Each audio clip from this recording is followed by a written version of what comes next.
The UK is to open up more travel by scrapping hotel quarantine for dozens of countries. A report in the Sunday Telegraph quotes a British Prime Minister Boris Johnson as saying the UK's red list of destinations would be slashed to 9 from 54. The changes are set to be announced on Thursday. Fully vaccinated arrivals from countries including South Africa, Brazil, Mexico and Indonesia will no longer have to quarantine in a government-designated hotel for 10 days when they get to England from later this month. Now, let's discuss this further. We're joined via Zoom by the CEO of the Tourism Business Council of South Africa, Tshifhiwa Tshivhengwa. Tshifhiwa, thank you so much for your time this afternoon. Thank you very much for having me.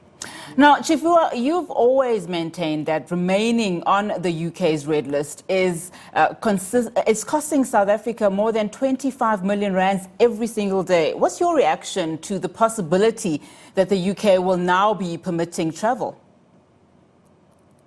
Well, I think it's what's being reported by the Telegraph. It's positive news. It shows us that there is some light at the end of this dark tunnel. We have been, as an industry, advocating for South Africa to be removed by the UK from the red list, or at least allow those that are vaccinated between the two countries able to travel without the quarantine requirements. And I think the reports that we're hearing, gives us hope. But until we have the final word from the UK government, it's only hope. But we do believe that the work that we have done, the fact that government got involved in this matter and the president got involved in this matter, it has escalated this issue to the highest levels of both governments, and we believe that a positive outcome will be seen by our sector, and it will then strengthen the recovery of our sector.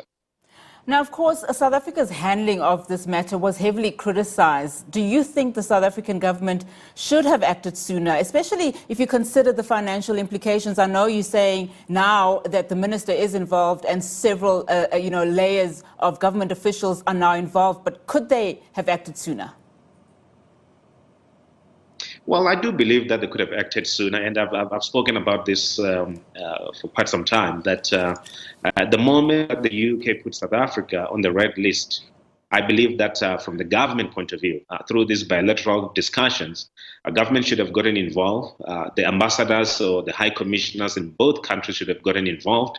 There should have been more communication in the past in terms of how we're handling the pandemic, the variants of concern in the country, how we're dealing with the Beta variant, and overall, what are we doing as a country in terms of the COVID situation, communicating outward to the global community, because we in tourism are dependent on both domestic and international tourists, and perception is everything. We needed to be able to communicate what's going on the ground instead of reacting on what's going on the ground. So I do believe that government could have been involved earlier, they could have been dealing with this issue early, and perhaps had we dealt with it early, we would have been in a different circumstances altogether by now. But be that it may, we are where we are. There is some action that's coming through, and hopefully we're able to move faster from now onward. And I think I tend to agree with you in terms of the communications, because, I mean, if you saw the reasons behind the UK placing us on the red list to begin with, it was confusing. The African CDC also, saying as much, because, I mean, at some point the UK citing that the Beta variant is the dominant variant in the country, whereas it was the Delta variant. I mean, how serious do you think government in South Africa has to come to the party to realize that your industry is in a very critical state? I mean, we are on alert level 1, which is good news for you, but surely more needs to be done to stimulate the sector. No, absolutely. What we have now is domestic travel, which we are grateful for. And a lot of people are traveling around the country and really helping us to recover. But if you look at the infrastructure that we have, from tourism point of view, it requires many other people from various countries to visit the country, leave the dollars here, the pounds, and many other currencies in the country, so that we can be able to sustain the jobs that we have and create more jobs. So as a sector, we have been battered.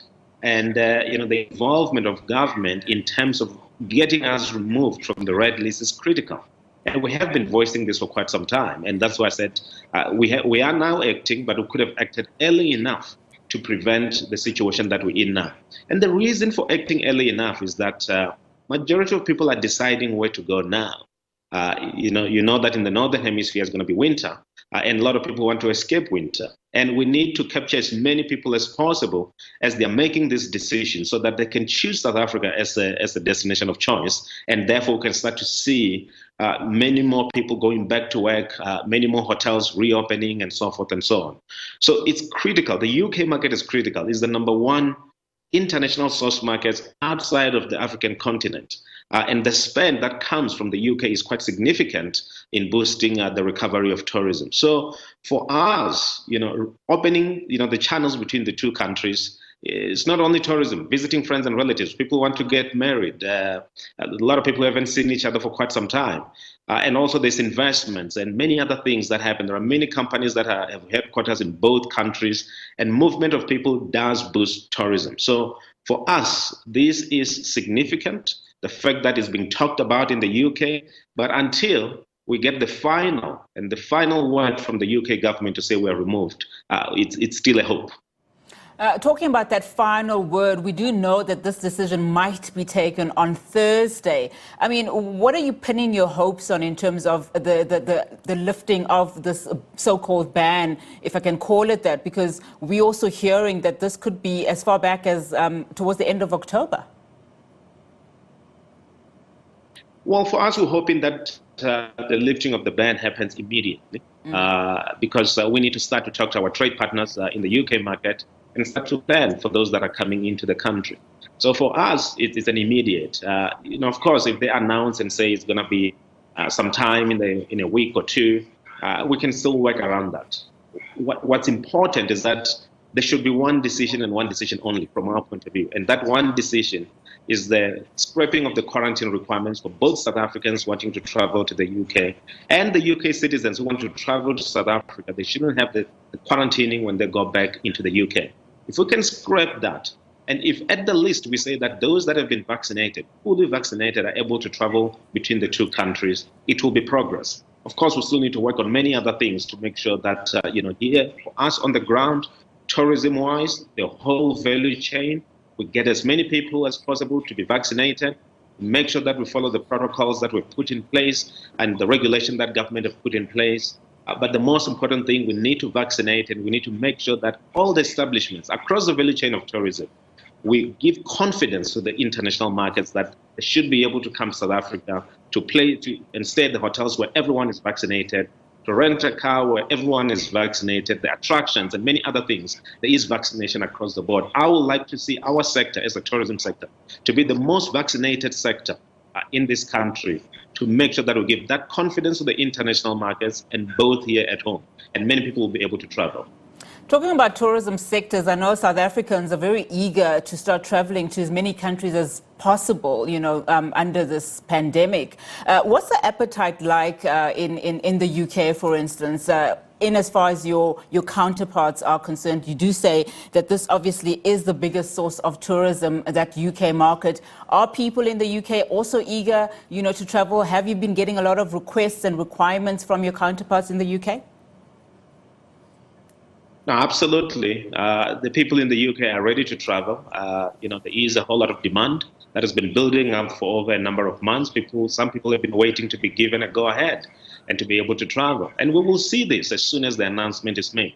When you start to see the likes of British Airways, putting flights to come back to South Africa, Virgin Atlantic, and many others that flies from the UK directly to South Africa, it will show that indeed there is demand for those that are coming in. But the demand has to also be created.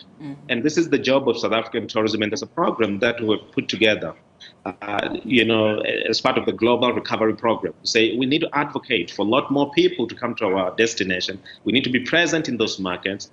There are many countries for people to choose from. And South Africa just happened to be one of those countries. And we need to make sure that we're top of mind when people are making those decisions.